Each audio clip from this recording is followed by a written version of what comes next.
오늘의 기도가 이루어질 줄로 믿습니다. 자리에 앉아주시기 바랍니다. 우리 이 시간에는 같이 하나님 말씀 낭독하는 시간 갖도록 하겠습니다. 오늘 주신 말씀 데살로니가 전서 2장 1절에서 12절의 말씀입니다. 신약성경 데살로니가 전서 2장 1절에서 12절의 말씀, 제가 가진 성경으로는 329면에 있습니다.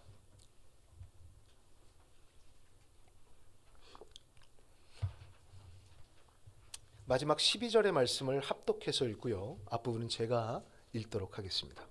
데살로니가 전서 2장 1절에서 12절까지의 말씀 읽겠습니다. 형제들아, 우리가 너희 가운데 들어간 것이 헛되지 않은 줄을 너희가 친히 아나니, 너희가 아는 바와 같이 우리가 먼저 빌립보에서 고난과 능욕을 당하였으나 우리 하나님을 힘입어 많은 싸움 중에 하나님의 복음을 너희에게 전하였노라. 우리의 권면은 간사함이나 부정에서 난 것이 아니요 속임수로 하는 것도 아니라 오직 하나님께 옳게 여기심을 입어 복음을 위탁받았으니 우리가 이와 같이 말하면 사람을 기쁘게 하려 함이 아니요 오직 우리 마음을 감찰하시는 하나님을 기쁘시게 하려 함이라. 너희도 알거니와 우리가 아무 때에도 아첨하는 말이나 탐심의 탈을 쓰지 아니한 것을 하나님이 증언하시느니라. 또한 우리는 너희에게서든지 다른 이에게서든지 사람에게서는 영광을 구하지 아니하였노라. 우리는 그리스도의 사도로서 마땅히 권위를 주장할 수 있으나 도리어 너희 가운데서 유순한 자가 되어 유모가 자기 자녀를 기름과 같이 하였으니 우리가 이같이 너희를 사모하여 하나님의 복음뿐 아니라 우리의 목숨까지도 너희에게 주기를 기뻐함은 너희가 우리의 사랑하는 자 됨이라. 형제들아, 우리의 수고와 애쓴 것을 너희가 기억하리니 너희 아무에게도 폐를 끼치지 아니하려고 밤낮으로 일하면서 너희에게 하나님의 복음을 전하였노라. 우리가 너희 믿는 자들을 향하여 어떻게 거룩하고 옳고 흠없이 행하였는지에 대하여 너희가 증인이요 하나님도 그러하시도다. 너희도 아는 바와 같이 우리가 너희 각 사람에게 아버지가 자기 자녀에게 하듯 권면하고 위로하고 경계하노니, 이는 너희를 부르사 자기 나라와 영광에 이르게 하시는 하나님께 합당히 행하게 하려 함이라. 아멘. 할렐루야. 주일 예배 오신 여러분 진심으로 환영하고 축복합니다. 예, 오늘은 하나님을 기쁘시게 하는 삶이란 제목의 말씀으로 함께 말씀의 은혜를 나누고자 합니다. 우리는 누군가에게 인정받고 싶어하는 본능이 있습니다. 스타들은 대중의 환호에 힘을 얻고요, 스포츠 선수들은 관중의 환호에 힘을 얻습니다. 우리 어린 자녀들은 부모님의 칭찬에 뛸 듯이 기뻐하고, 직장인들은 상사의 칭찬 한마디에 일의 능률이 올라갑니다. 또 요즘은 많은 사람들이 SNS를 통해서 일상의 삶을 공유하는데, 자신이 올린 사진이나 영상에 이 좋아요 수가 카운팅만 올라가도, 이 숫자만 높아져도 뿌듯해합니다. 그런데 이렇게 사람들에게 인정받고 칭찬받는 것도 즐거운 일이지만, 정말 우리가 인생이라는 무대 안에서 좋은 평가를 받아야 할 분은 누구입니까? 내가 하루 일과를 마치고 잠자리에 들 때에 너 오늘의 삶이 참 꽤나 근사하더라, 너 오늘 정말 멋지게 살더라 라고 미소 지으며 인정해 주셔야 할 분이 누구냐는 말입니다. 그렇습니다, 여러분. 그분은 우리를 창조하시고 우리를 구원하신 하나님이세요. 하나님께서는 우리가 우리의 삶을 통해 자신에게 영광 돌리는 것을 가장 기뻐하시는 분이십니다. 그러므로 성도에게 있어 하나님을 기쁘게 해드리는 것이야말로 최고의 인정받음인 것입니다. 따라서 그리스도인이라면 하나님을 마땅히 기쁘게 하는 삶을 살아야 합니다. 먹든지 마시든지 죽든지 살든지 하나님을 기쁘게 하는 삶을 가치 있게 여길 줄 알아야 하는 것입니다. 오늘 본문은 데살로니가 전서 2장 1절에서 12절의 말씀으로 우리 바울 사도가 지난날 데살로니가 지역에서 전도하던 시절을 회상하며 쓴 부분입니다. 이 바울이 데살로니가에 갈 때에, 전도하러 복음을 전하러 갈 때에 고난을 많이 받고 갔습니다. 이미 이전에 복음을 전했던 빌립보 지역에서 많은 박해를 받아서 몸과 마음이 만신창이가 된 상태였어요. 그럼에도 불구하고 그는 데살로니가에 가서 쉬는 것이 아니라 복음에 박차를 가합니다. 그리고 전심전력으로 복음을 전했어요. 왜요? 오직 하나님을 기쁘시게 하기 위해서, 하나님께 쓰임받는 자기 인생을 통해 하나님의 기쁨이 되기 위해서 그렇게 행한 것입니다. 자, 그렇다면 과연 무엇이 이 바울로 하여금 고난 속에서도 멈추지 않고 계속해서 복음을 전하게 했을까요? 더해 어떻게 하면 우리도 사람의 평가에 휘둘리지 않고 하나님을 기쁘시게 하는 인생이 될 수 있겠냐는 것입니다. 성도 여러분, 부디 오늘 말씀을 통해 하나님을 기쁘시게 하는 삶의 비결을 깨달으시고 하나님의 기쁨이 되시기를 주님의 이름으로 간절히 축원합니다. 세 가지로 말씀드립니다. 첫 번째로, 우리 하나님께 기쁨을 드리려면 여러분 인생 가운데 고난과 모욕을 두려워하지 말아야 한다라는 것입니다.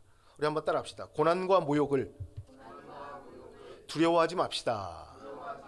아멘. 1절 2절의 말씀 우리 한 목소리로 한번 읽어보도록 하겠습니다. 읽겠습니다. 형제들아, 우리가 너희 가운데 들어간 것이 헛되지 않은 줄을 너희가 친히 아나니, 너희가 아는 바와 같이 우리가 먼저 빌립보에서 고난과 능욕을 당하였으나 우리 하나님을 힘입어 많은 싸움 중에 하나님의 복음을 너희에게 전하였노라. 아멘. 여기 말씀을 보면 바울은 이전 지역이었던 빌립보에서 복음을 전하는 가운데 고난과 모욕이 있었지만 하나님을 통해 힘을 얻어 데살로니가에 있는 너희에게 복음을 전하였다라고 고백합니다. 그러니까 복음을 전하는 가운데 고난과 능욕이 있었지만 그래도 복음을 전하는 일을 쉬지 않았다라는 거예요. 특히 2절에 능욕을 당했다라고 말하고 있는데 여기서 사용된 헬러 휘브리스테네스라고 하는데, 이 말은 능욕이 무슨 뜻이냐, 원어적으로 보면 한 인간의 인격이 완전히 짓밟히고 공개적으로 수치를 당했다라는 뜻을 담고 있어요. 사도행전 16장에 보면 이 바울이 능욕당한 장면이 구체적으로 기록되어 있습니다. 거기 보면 바울과 실라가 빌립보에서 복음을 전하다가 옷이 벗겨지고 매질을 당하고 감옥에 갇혔다라고 나옵니다. 그 이유가 무엇이었습니까? 이 빌립보 지역에 점을 쳐서 돈을 버는 그런 주인이 있었어요. 그 사람에게는 귀신 들린 여종 하나가 있었는데 이 여종의 귀신 들림을 이용해서 사람들에게 점을 쳐서 돈을 벌었어요. 즉 여종에게 들려있는 이 악령의 힘을 빌어서 돈벌이를 한 것입니다.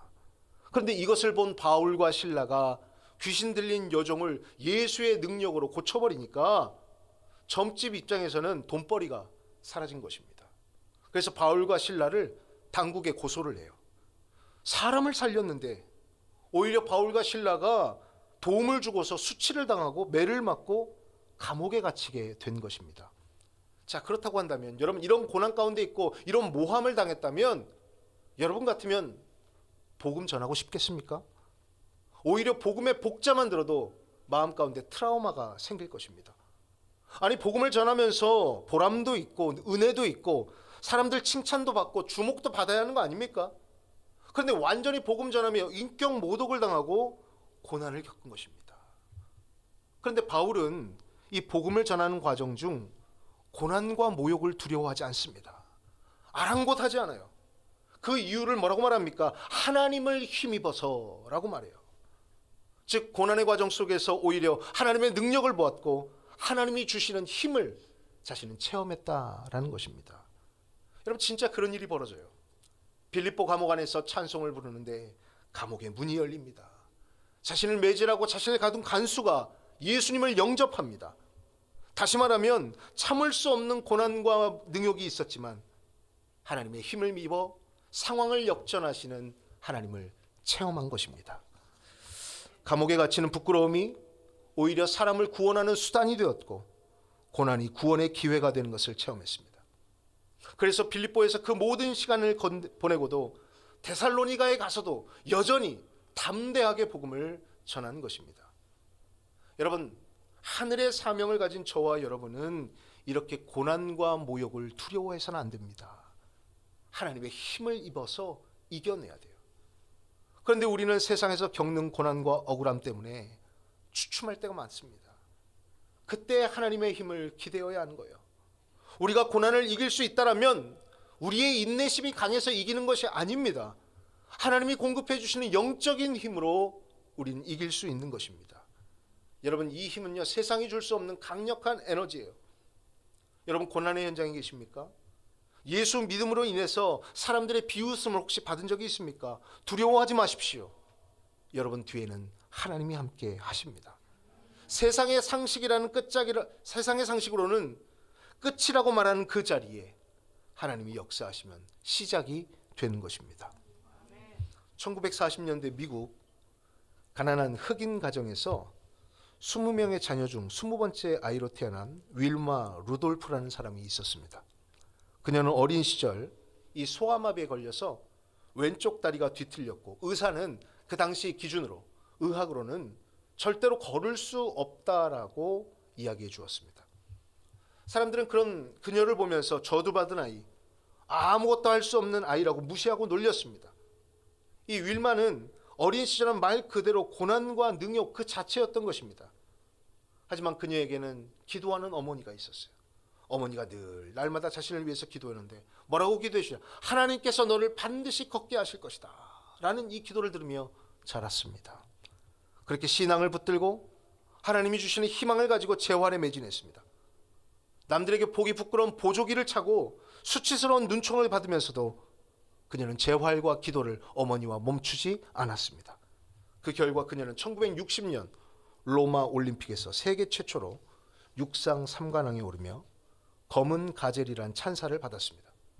하나님께서 그녀의 고난을 역전시켜 전 세계의 희망을 전하는 도구로 사용하신 것입니다. 성도 여러분, 고난과 모욕을 두려워하지 마세요. 나를 무너지게 하려는 상황에 압도당하지 마세요. 오히려 그런 상황 가운데서 하나님의 힘을 입어서 내 앞에 놓인 영적 싸움을 담대하게 싸워 이길 수 있어야 하는 것입니다. 부디 하나님의 힘을 힘입어 고난과 모욕을 두려워하지 않으므로 하나님의 기쁨이 다 되시기를 주님의 이름으로 간절히 축원합니다. 두 번째로, 여러분, 저희가 하나님의 기쁨이 되려면 하나님만 의식하고 살 수 있어야 한다라는 것입니다. 우리 한번 따라합시다. 하나님만 의식하며 삽시다. 아멘. 3절 4절의 말씀을 여러분이 큰 소리로 읽도록 하겠습니다. 3절 4절입니다. 시작.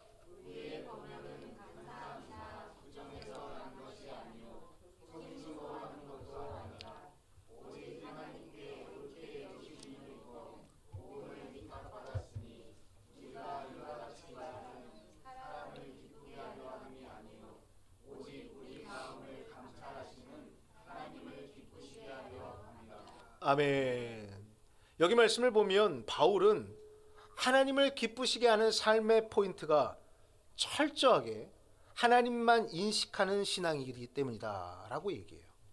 앞서 바울은 고난과 능욕 앞에서도 복음 전파를 쉬지 않은 것은 하나님이 주시는 힘 때문이었다라고 고백했어요.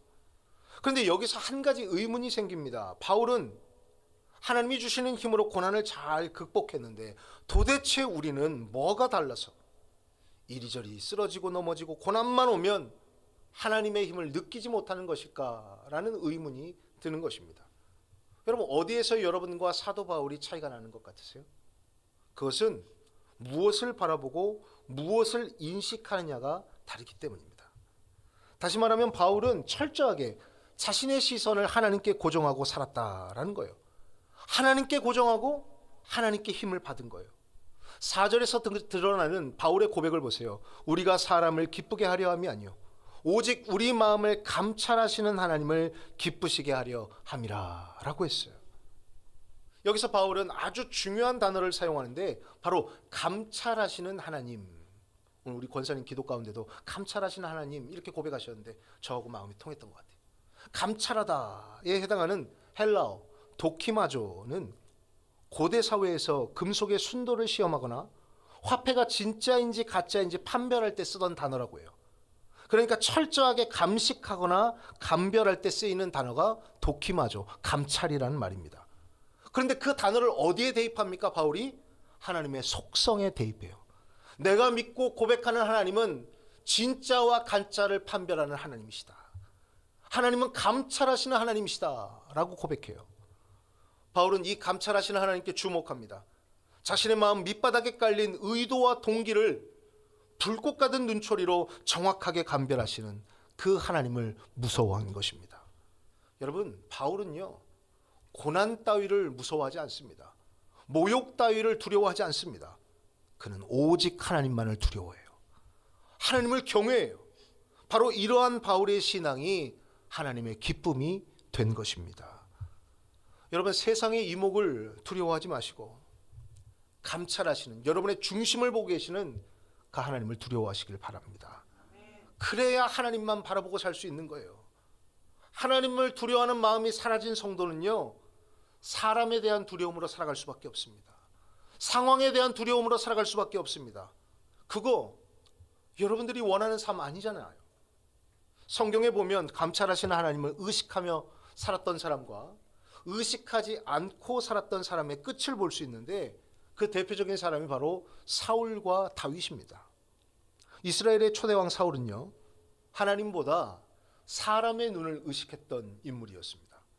아말렉과의 전투에서 모든 것을 진멸하라는 하나님의 명령이 있었는데, 사울은 자신과 백성들이 좋아할 만한 전리품들을 남겨두었습니다. 하나님의 명령은 다 처리하라는 거예요. 다 진멸하라는 거예요. 없애버리라 했어요. 그러나 사울은 이것을 지키지 않았어요. 이에 사무엘이 책망합니다. 그러니까 사울이 뭐라고 말하느냐, 사무엘상 15장 24절, 내가 백성을 두려워하여 그들의 말을 청종하였음이니이다. 즉 감찰하시는 하나님보다, 명령하신 하나님보다 사람을 두려워했다라는 것입니다. 사람의 이목, 사람들이 주는 시선, 사람들의 평가를 두려워했다라는 거예요. 반면 다윗은 어땠습니까? 물론 다윗도 해서는 안 될 큰 범죄를 저질렀습니다. 하지만 그가 사울과 결정적으로 달랐던 것은 감찰하시는 하나님에 대한 믿음이 있었다는 거예요. 다윗은 자신이 광야에 있든 왕궁에 있든 심지어 죄의 자리에 있을 때조차 하나님의 시선을 피할 수 없음을 고백했습니다. 나단 선지자가 죄에 대해서 지적했을 때 그는 내가 여호와 앞에 죄를 범하였노라 라고 즉시 납작 엎드립니다. 자신의 밑바닥까지 감찰하시는 도끼마저의 하나님, 감찰하시는 하나님을 인정한 것입니다. 이런 다윗의 신앙이 시편 139편 이렇게 나옵니다. 여호와여, 주께서 나를 살펴보셨으며 나를 아시나이다. 내가 하늘에 올라갈지라도 거기 계시며 스올에 내 자리를 펼지라도 거기 계시나이다. 아멘. 무슨 말입니까? 다윗은 하나님을 피할 수 없음을 깨달은 거예요. 어디에나 하나님의 숨결이, 하나님의 지켜보고 계심이 있다라고 고백한 것입니다. 다윗에겐 이런 믿음이 있었기 때문에 하나님을 기쁘게 할 기회를 다시 얻은 것입니다. 성도 여러분, 하나님은 오늘 이 시간에도 여러분의 중심을 감찰하시는 하나님이십니다. 혹시 사람들의 박수 소리에 나 이 정도면 잘하고 있는 거 아닌가 라고 착각하는 분은 없습니까? 아니면 사람들의 비난이 무서워 하나님의 명령을 어긴 채 적당히 타협하고 살아가는 분은 안 계십니까?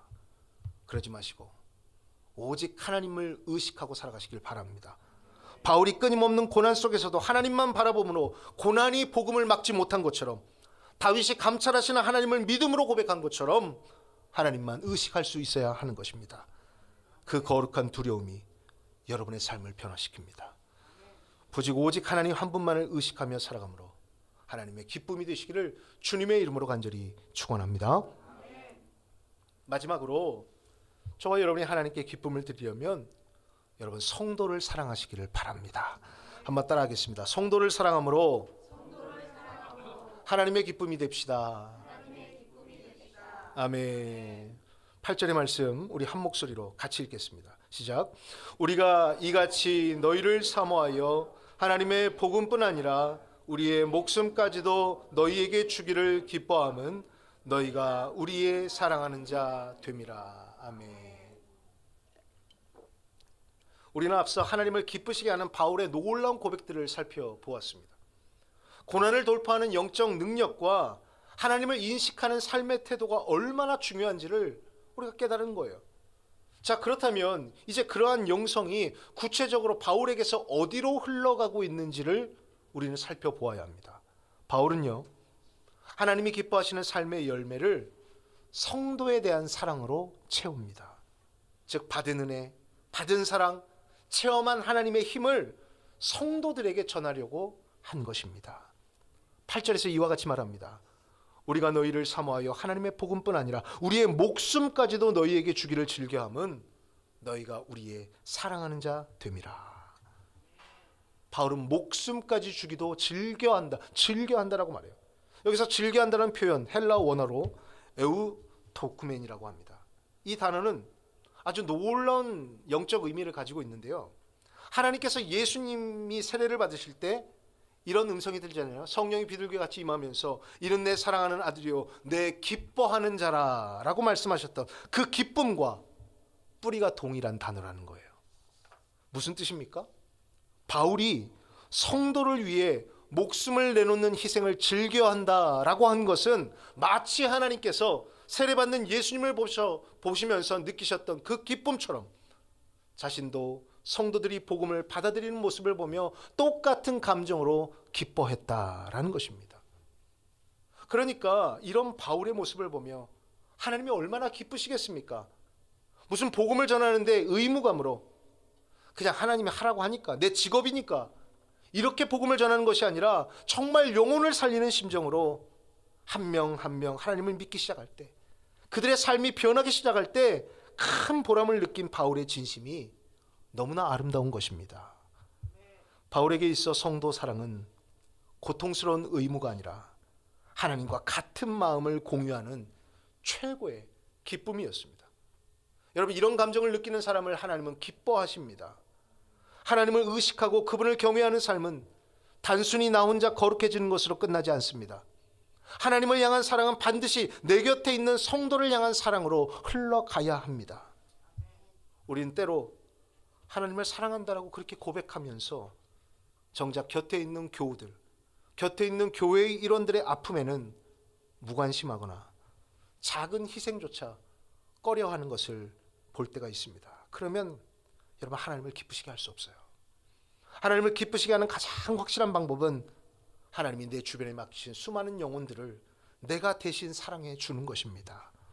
내가 좀 손해보고, 내가 좀 먼저 시간을 양보하고, 내가 마음을 쏟는 그 희생이 나에게는 복음을 전하는 기쁨이 되어야 하는 것입니다. 그럴 때 하나님이 우리의 삶을 보시며 기뻐하는 겁니다. 여러분, 초대교회가 그러했습니다. 그들은 하나님을 경외함으로 모였을 때 자기 재물을 자기 것이라 여기지 않았습니다. 가난한 자들을 위해 기꺼이 내놓았습니다. 세상 사람들은 그들이 서로를 사랑하는 방식에 충격을 받아요. 아니, 저 사람들 지금 혈연도 아닌데 저토록 서로를 위해 목숨과 재산을 어떻게 아끼지 않을 수가 있단 말인가 라고 말입니다. 결국 그 사랑의 향기가 온 예루살렘과 유대를 진동시켰고, 하나님께서는 초대교회를 보며 춤추며 기뻐하셨을 것이고 날마다 구원받는 성도의 수를 더하게 하신 것입니다. 성도 여러분, 정말 여러분 하나님의 기쁨이 되고 싶으십니까? 그러면 여러분 옆에 있는 자의 어려움과 그 옆에 있는 자의 아픔을 함께 돌보시길 바랍니다. 여러분의 진심과 시간을 나누어 주십시오. 여러분 중심의 이기적인 신앙의 벽을 허물고 형제의 눈물을 닦아주는 사랑의 자리로 나아가시기를 바랍니다. 여러분이 누군가를 위해 기꺼이 목숨 같은 그 소중한 것을 내어줄 때에 여러분의 심장은 하나님이 주시는 기쁨으로 뛰게 될 줄로 믿습니다. 이제 말씀 정리해 보고자 합니다. 오늘 우리는 데살로니가전서 2장을 통해 하나님을 기쁘시게 하는 삶의 세 가지 기둥을 나누었습니다. 사랑하는 성도 여러분, 하나님의 힘을 힘입어서 고난과 모욕 앞에서도 당당해지시길 바랍니다. 감찰하시는 하나님의 시선을 두려워함으로 하나님을 인식하는 삶을 살아갈 수 있기를 바랍니다. 하나님의 사랑을 증명하는 확실한 열매로 여러분 옆에 있는 성도를 사랑하시기를 바랍니다. 그러할 때 주님께서 저와 여러분에게 잘하였도다 착하고 충성된 종아 라고 기뻐하실 줄로 믿습니다. 부디 하나님을 기쁘시게 하는 인생, 그 인생으로 하나님께 영광 돌리는 인생이 되시기를 주님의 이름으로 간절히 축원합니다. 우리 시간 같이 눈을 감고 들은 말씀